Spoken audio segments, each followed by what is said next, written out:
December മാസമായ പിന്നെ plum cake ആണല്ലോ താരം. ഇവരെ വെല്ലാൻ ഒരു ക്രീം കേക്കിനും ആവില്ല. അപ്പം നമുക്കിന്ന് ബേക്കറി കിട്ടുന്നതിനേക്കാളും ടേസ്റ്റിൽ ഒരു അടിപൊളി പ്ലം കേക്ക് റെസിപ്പി കണ്ടാലോ. ഞാൻ കുറച്ചേറെ കേക്കിനുള്ള ഡ്രൈ ഫ്രൂട്ട് മിക്സ് ഉണ്ടാക്കി വെക്കുന്നുണ്ട് കേട്ടോ.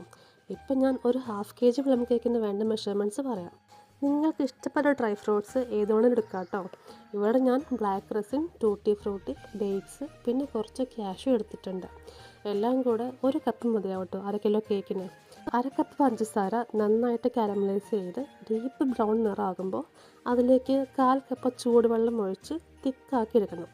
ഈ കാരമൽ സിറപ്പിൽ 3/4 ഭാഗത്തോളം മാറ്റി വെച്ചിട്ട് ബാക്കി 1/4 ഭാഗത്തിലേക്ക് നമ്മൾ ഡ്രൈ ഫ്രൂട്ട്സൊക്കെ ഇട്ട് നന്നായി മിക്സാക്കി എടുക്കണം.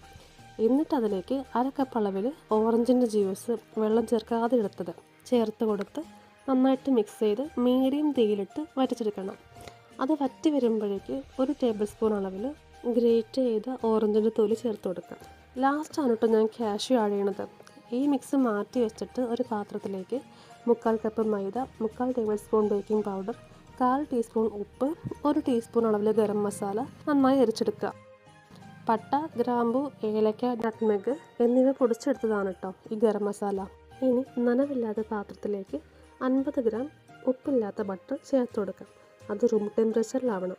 ഇത് നന്നായിട്ട് ബീറ്റ് ചെയ്ത് ഒന്ന് സോഫ്റ്റായിട്ട് വരുമ്പോൾ ഒരു 1/4 കപ്പ് പൊടിച്ച പഞ്ചസാര കുറച്ചായിട്ട് ചേർത്ത് നന്നായിട്ട് ബീറ്റ് ചെയ്യാം.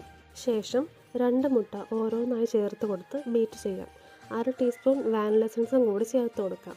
ഇതിലേക്ക് നമ്മൾ മാറ്റി വെച്ചിട്ടുണ്ടായിരുന്ന കാരമൽ സിറപ്പ് ഒഴിച്ചു കൊടുത്ത് നന്നായിട്ട് ബീറ്റ് ചെയ്തെടുക്കണം. ഇത് നന്നായിട്ട് ബീറ്റായി വരുമ്പോഴേക്ക് നമ്മൾ ഉണ്ടാക്കി വെച്ച ഡ്രൈ ഫ്രൂട്ട് മിക്സ് ഇട്ട് കൊടുക്കാം. ഇത് തമ്മിൽ വിട്ട് വരുന്നവരെ ബീറ്റ് ചെയ്യാം.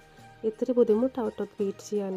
ഈ ഡ്രൈ ഫ്രൂട്ട്സ് എല്ലാം എല്ലായിടത്തും ഒരേപോലെ ഡിസ്ട്രിബ്യൂട്ടായി കഴിയുമ്പോൾ നമ്മൾ അരിച്ച് മാറ്റി വെച്ച പൊടി 2-3 വട്ടമായിട്ട് ചേർത്ത് കൊടുത്ത് മിക്സാക്കി എടുക്കാം. സാധാ കേക്കിൻ്റെ പോലെയല്ല, പ്ലം കേക്കിൻ്റെ ബാറ്റർ നല്ല തിക്കായിട്ടുണ്ടാവണം കേട്ടോ. അല്ലെങ്കിൽ ഈ ഡ്രൈ ഫ്രൂട്ട്സ് ഒക്കെ കേക്കിൻ്റെ താഴത്തേക്ക് താഴ്ന്നു പോകും. ബട്ടർ പേപ്പറൊക്കെ വെച്ച് സെറ്റാക്കിയ മോൾഡിലേക്ക് ഈ ബാറ്റർ ചേർത്ത് കൊടുത്ത് സ്പാച്ചുല കൊണ്ട് ലെവലാക്കി എടുത്ത് ജസ്റ്റ് 2-3 വട്ടം മാത്രം ടാപ്പ് ചെയ്ത് കൊടുക്കുക. ഒരുപാടങ്ങ് ടാപ്പ് ചെയ്യരുത്, ഡ്രൈ ഫ്രൂട്ട്സ് ഒക്കെ താഴ്ന്നു പോകും. 180 ഡിഗ്രിയിൽ 10 മിനിറ്റ് പ്രീ ഹീറ്റ് ചെയ്ത ഓവനിൽ 160 ഡിഗ്രിയിൽ 50 മിനിറ്റ് കേക്ക് ബേക്ക് ചെയ്യാം. ഒരു 40 മിനിറ്റൊക്കെ ആകുമ്പോൾ ഒരു സ്ക്യൂർ വെച്ച് കേക്കൊന്ന് കുത്തി നോക്കണേ. വെന്തിട്ടില്ലെങ്കിൽ വീണ്ടും ബേക്ക് ചെയ്യാം, ഇല്ലെങ്കിൽ അവിടെ സ്റ്റോപ്പ് ചെയ്യാം. അപ്പോൾ വെറുതെ അറിയല്ല, നമ്മൾ വാങ്ങുന്നതിനേക്കാളൊക്കെ കിടിലൻ ടേസ്റ്റാണ് കേക്കിന്.